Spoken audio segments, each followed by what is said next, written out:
4% автонесие басталғаннан не пайда? Қалаған көлігіңді ала алмайсың. Біздің автопром нарық сұранысын қанағаттандыра алмай отыр. Көлік санын сәл көбейтіп алып барып, осындай бағдарламаларда шығарса дейсің.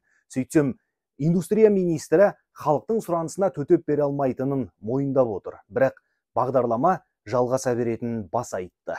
Енді көлік құрастыра алмай, санына жете алмай жатсақ, мүмкін 4%-ды қоя тұрған дұрыс шығар. Өйткені ертең жаңа қор ақша бөлгеннен кейін елдің бәрібір машина күтіп жүреді ғой. 4% қойған дұрыс емес.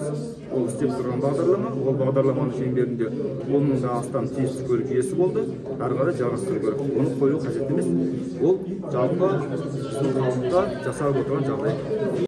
Интервью берген кісіні таныстыра кетейін. Бұл жаңадан тағайындалған индустрия министрі Марат Қарабаев. Бұл кісі де алдыңғы индустрия министрі Қайырбек Өскенбаев секілді көлік тапшылығын түсіндіретін бір ғана шаблон жауап жаттап алған екен.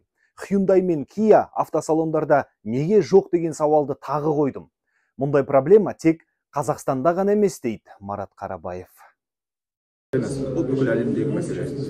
Бүкіл әлемде, сол Кореяның өзінде де ақпарат көздерінде бұқаралық ақпарат жарық құралдарын оқыған шығарсыздар, кейбір модельдерді 2,5 жылға қосады. Оның баршасы әрине, оның бірінші себебі чипке байланысты деп оны бірнеше рет айттық. 4%-ық автокредиттің қашан басталатыны осы апта белгілі болады. Жақын күндері өнеркәсіпті дамыту қоры банктерге қашан ақша аударатыны туралы арнайы брифинг өткізіп айтады. Сондықтан менің каналыма жазылып, соңғы жаңалықтардан хабардар болыңыз. Өмір көрсетеді.